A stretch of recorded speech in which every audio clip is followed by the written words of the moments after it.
Hello and welcome to WTV. I'm Allister Aalders. And I'm Jean-Marc Samson. We're glad you could join us for another episode of WTV. Coming up, we'll have a story about how law students are trying to help refugees get into Canada. Also ahead, a story about the Coloured Hockey League of the Maritimes and the impact it's still having today. I'll have that coming up. But first, let's check in with Callum Smith at the news desk. Thanks, Allister. It was another rally for the teachers on Sunday. Supporters made their way out to Grand Parade in Halifax. Kenzie Donnelly is the founder of Students for Teachers. She says a fair deal is more important than a quick one. The proposals are not good proposals. They're not ones that accurately help what needs to be fixed in the classrooms. I think that they should only say yes to an agreement that actually fixes what needs to be fixed in our classrooms. She says as a grade 12 student it's been difficult, but she's more worried about the future of the education system. Meanwhile, President of the Nova Scotia Teachers Union says modest gains have been made to the third proposal, which is currently being voted on. There was a powerful gathering at the Uma Mosque in Halifax last Friday as people stood in solidarity after the recent Quebec shooting.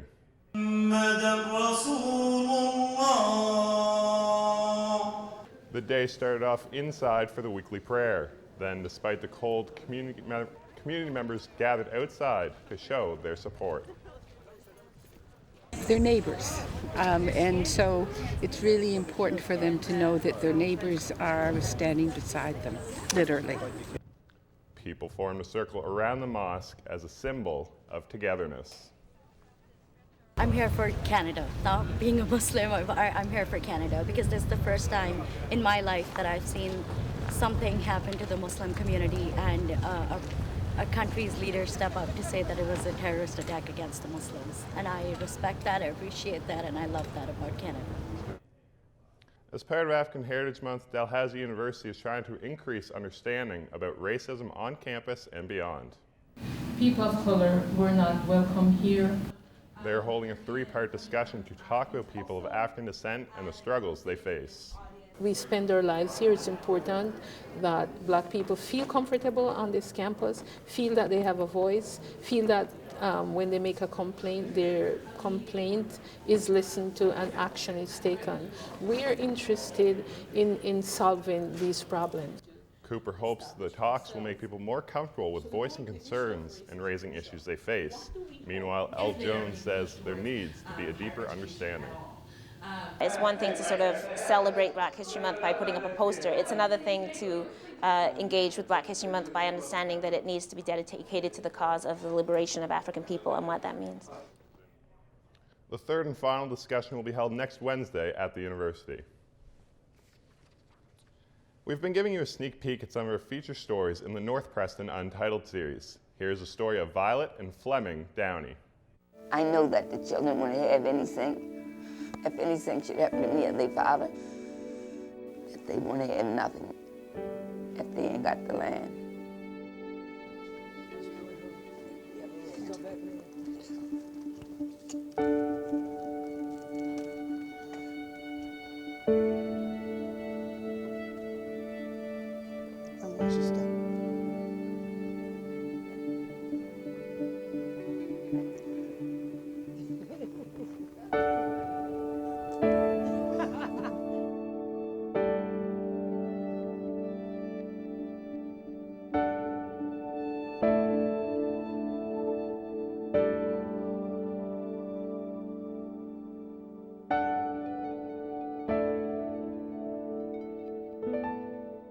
All the time I keep thinking about it.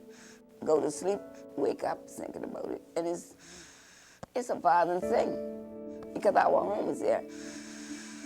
And this is where I enjoyed myself all of my life. And that's why I want to get our land in our own name.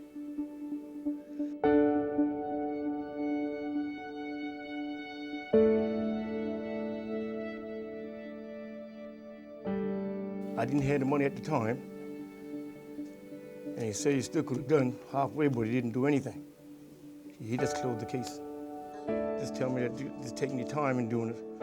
But every time I call him up or go out there, wasn't nothing done.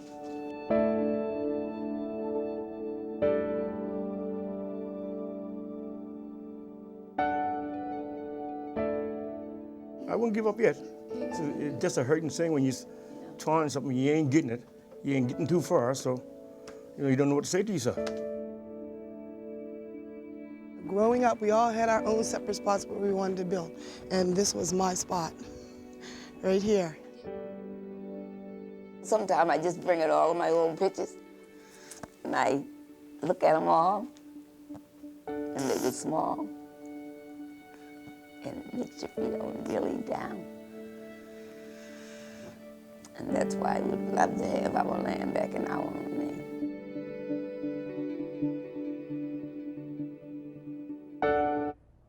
That was a look at our North Preston land title project with Violet and Fleming Downey. And the Minister of Natural Resources, Lloyd Hines, says the government is working towards a solution to help people like the Downeys. But he says after 200 years without it, getting people clear title to their land is a complicated process. It boils down to that 5-letter word, M-O-N-E-Y. The various techniques that are used to accomplish the objective, to clear the title, involve appraisals, it involves surveys, it involves lawyers.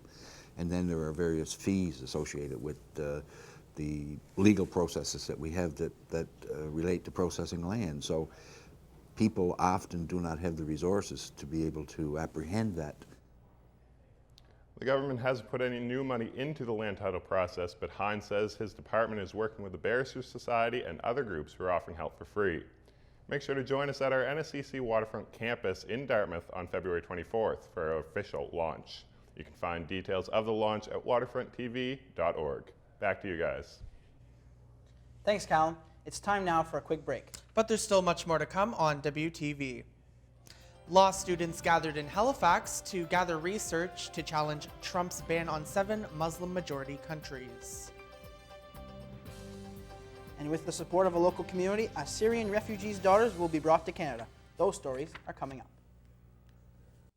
It's WTV. It's me, Jonathan Torrens.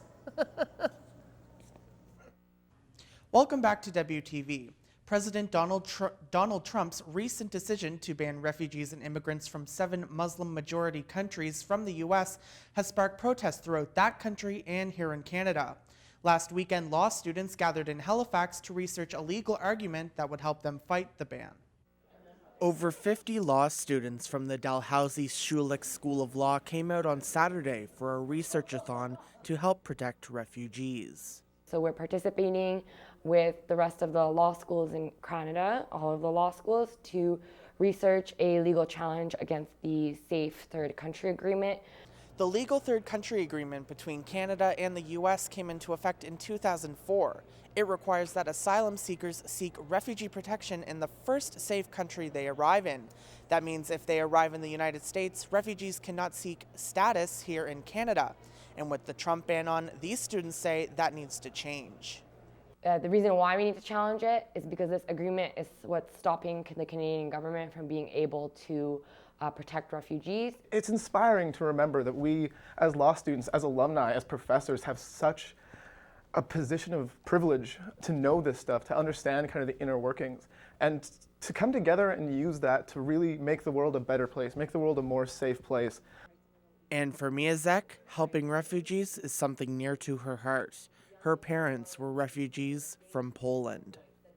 My parents came here with nothing, and now I'm a law student, and I feel very privileged to be in this position with this education. This could be somebody else's refugee story, but we're not letting them come in. And Mia Zek hopes similar events held across the country will ultimately lead to a legal challenge of Canada's current rules.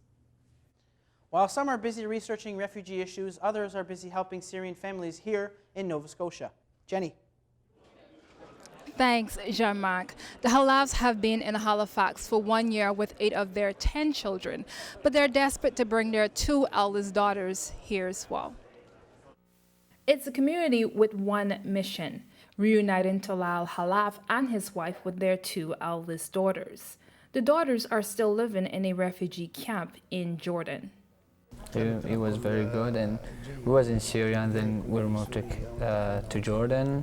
We stayed in Jordan for 3 years, then we came to Canada. In the 26th of January 2016. After arriving last year with 8 of their 10 children, Halaf met Betty Kugel, whose own children go to the same school. We got together and he told me their story.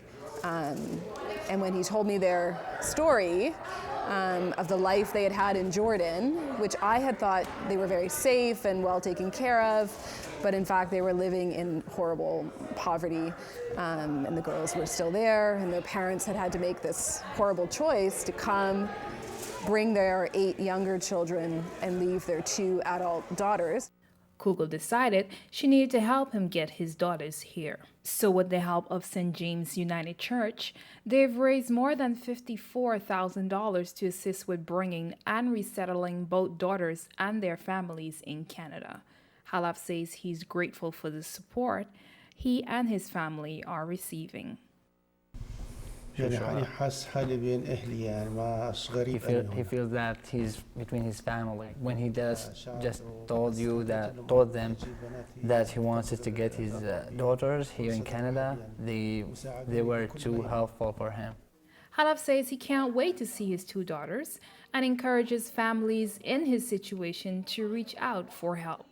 The first thing that he wanted told the people, like other family, that to go to like church if they wanted to get someone from Syria or Jordan to Canada, because they gonna be really helpful for him or for other family.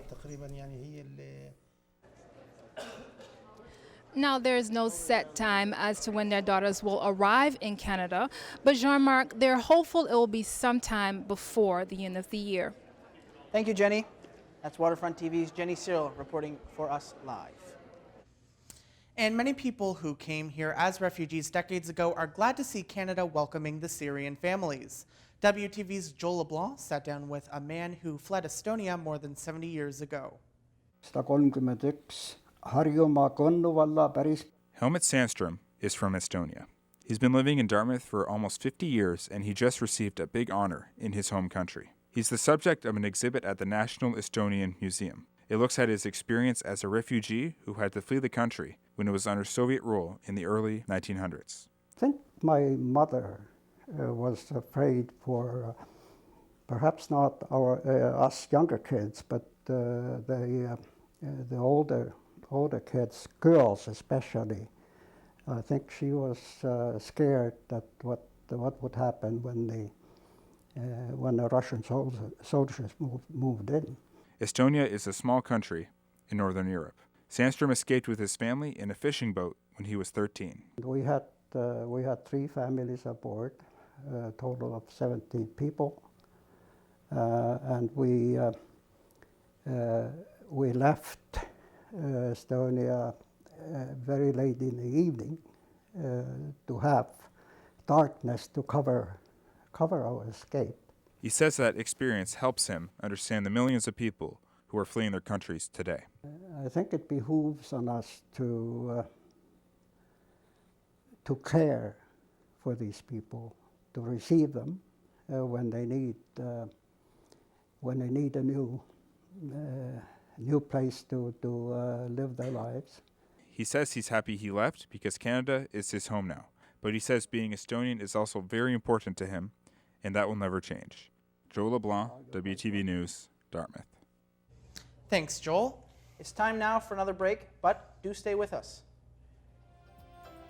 A hockey game aimed at keeping a former league's memory alive was recently held in Cole Harbour. We'll meet 2 brothers who took to the ice to celebrate the past. That and more coming up after the break. Welcome back to WTV News. It's time now to take a look at the weather forecast. The forecast high for today was -1, but temperatures dropped through the day, and the low overnight is expected to be -10. Our normal high temperature for this time of year is -1.6, and our normal low is just shy of -10.8. Our record high temperature was set back in 1971 when we reached 10 degrees. Our record low temperature was -21.7 degrees, set back in 1994. Taking a look at the next 3 days, for Friday, snow will be ending in the morning, then a mix of sun and clouds with a chance of flurries and a high of -10. The overnight low will be -15. For Saturday, expect a mix of sun and clouds with a high of -9 with temperature of -8 overnight. Finally, for Sunday, a chance of flurries with a high of -1. The low will be -2.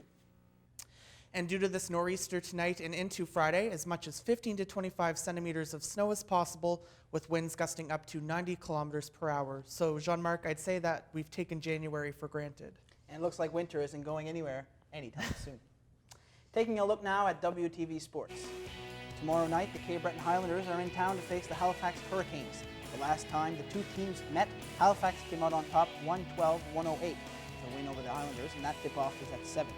The following night, the Hurricanes will face off against the Moncton Miracles. Same time, same place, 7 p.m. for that start. Turning the page to hockey now, tomorrow night, the Halifax Mooseheads are on the road. They are in Charlottetown to face the Islanders. Puck drop is at 7 p.m. And finally, the Herd is in action against the Shawinigan Cataracts. The last time the two teams met, the Cataracts doubled the Mooseheads with a score of 6-3. And that's a look at what's happening this week in sports.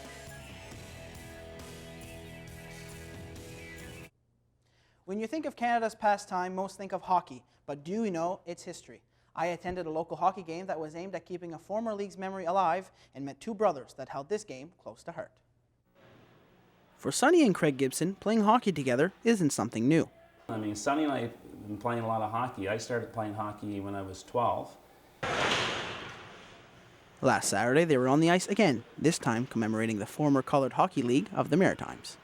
The All Black League existed from the late 1800s until 1930 and had 20 teams. Coming from a small black community and hearing something about the Coloured Hockey League, it got my interest. I mean, I've been following hockey for a long time. I'm a big Maple Leaf fan. Wasn't into sports too much. Davey was playing basketball and stuff. But Craig says there weren't a lot of role models in the NHL. You know, when I was playing hockey growing up, I didn't see that many black hockey players during my era. Lee Francis organized the event. He says it's important that young people know about their history. It signifies two things. One is that it's educating the public, whatever side of the fence that you're on, and plus it assists our young troopers that are coming up in their hockey program, that they can come out and say, hey, we have a history here. Sonny is 73 and says even in his lifetime he has faced discrimination on the ice. You're white and I'm black? They said, well, he ain't that good. We'll take him out and all that stuff. I mean, I can see that. I mean, I played a lot of hockey and kept my head up, but I could tell just by the attitude of people and how they try to treat you. Still, Craig thinks things are getting better, and it's good to see more black players in the NHL. But I think by even having the hockey players that are now is an example that anybody can play if you get the talent and the ability to do it. And you know, Allister, when I sat down with the brothers, you could truly see the sparkle in their eye when they spoke of the sport they love so much. It was really great to see. And I can't skate very well at my age, so let alone 73 years old. Very impressive. I can't skate either, so you and me both. It's time now for a look at our first-year interviews. Emily Vaudeville sat down with Massouma Khan to speak to her about what it's like being Muslim in Halifax. And just to note, this interview took place before the recent shooting at the mosque in Quebec City. So what was it like to grow up as a Muslim girl in Halifax? It was quite interesting because, like, as a child, you don't really realize the differences between you and your next door neighbor until, you know, people from society really point it out. So, you know, thinking that you're the same as everyone else when really realize that people do see you as different based off of your skin color, based off of your religious practices, based off of your ethnicity and whatnot. So it was kind of like growing up here was thinking that I thought that I fit in for such a long time and then sort of getting shocked into the fact that I don't. So would you say that that is something that you kind of realized over a period of time, or is that something that one day hit you like, this is what I am seen as? I think it hit me when my parents, I used to see my parents go through these Islamophobic moments where, you know, having to hear my father be told, you know, go home, you foreigner, and wondering, asking my dad, like, what does foreigner mean? Because I didn't understand why my dad wasn't welcomed here and why, you know, my friends' dads were. Maybe it was because he's a small, short, cute brown guy, but you know, moments like that, seeing what my mother had gone through as a woman that wore hijab in such a small community where, you know, my mom was one of the first hijabis that I knew because there wasn't so many Muslims here before when I was growing up. And I remember being like, oh my God, Ma, look, there's another one out there walking on the street. It's not only you. Like, it was an amazing thing to me that there was others like me out here. So yeah, I think it hit me when I saw what my parents were going through, and I was realizing that, you know, maybe I wasn't so different than them, and that this was going to become my reality, and it did. Yeah. In fact. So what are some of the common questions that you were faced with? Where'd you learn English so well? How come you have no accent? Where are you from? No, where are you really from? You're not Nova Scotian. There's no way. It doesn't take much to be a Nova Scotian. Other things like, I remember being asked, are you hiding Osama? What are you hiding underneath your head? Who told you you could be here? You know what I mean? Who told you, like, who gave you the right to come to our country? People just walk up to you and say these type of things? Well, like, it's normal. Like, or like even driving, someone will beep at me and be like, go home. And it's like, I am home. I'm home. This is my home. You know? If somebody sees an Islamophobic incident happening, what could they do to try and help or stop the situation? I think I understand people not being comfortable, like, you know, confronting someone. But if you do have that much heart or that much power within yourself or capacity to actually address the issue and say, hey, you can't say that to her, you can't treat someone like that, then do it. But if you can't help out in that way, go to the person who's going through this and say, hey, I saw what happened. What can I help you with? Do you need anything? How can I support you? Because it's really important when you're in these situations and people see what happens to you and they don't say anything, and they don't address it. They just go away and they never deal with it. Well, we're never going to change what's happening to people like me or anyone else. I'd like to thank my guest, Masuma Khan, for joining us today. Thank you, Emily, and make sure to tune in next week for another feature interview. It's time now to check in what's happening in our city. Here's our first-year entertainment host, Matt Brand. Thanks, guys. Start your weekend off by checking out Keontae Beale's much-anticipated EP release this Friday at the Alderman Gate Public Library. The North Preston native, who began his singing career in local churches, takes the stage at noon. This free event is part of a month-long concert series celebrating African Heritage Month. Saturday night, make your way to Neptune Theatre for the hilarious and sad coming-of-age story, I, Claudia. This one-woman show about the struggles of preteen life is sure to leave you in stitches. Tickets start at $30 and can be purchased online at neptunetheatre.com. Doors open at 7:45. I'm Matt and think you'll love it. Things get a little sweeter on Sunday morning at the Valentine's Dough Ball. Treat yourself to samples of the best cookies, cakes, and candles Halifax has to offer. From 10 to 4, Lot 6 Bar and Restaurant. We open to all ages. Admission is $20 and tickets are going fast. Be sure to hit up tickethalifax.com before it's too late. And remember, when you're sampling the candles, smell them, don't eat them. If sweets aren't really your thing, trade them in for an afternoon of science. The Discovery Center is opening the doors to its new location Sunday on Lower Water Street. An educational adventure is a great way for kids to learn and for adults to prove that learning is fun. For more information on membership and pricing, visit discoverycenter.ca. Well, that's entertainment for this week. Back to the studio. Thanks, Matt, and that's our show. We want to thank you so much for joining us. Remember, you can find us on Facebook, Snapchat, Instagram, and Twitter at WTV Media. And that's also where you'll find a behind-the-scenes look at our show. And be sure to visit our website, waterfronttv.org, where you'll find past episodes of our show and stories that you won't see here. Thanks so much for watching, and we'll see you next time. Good night.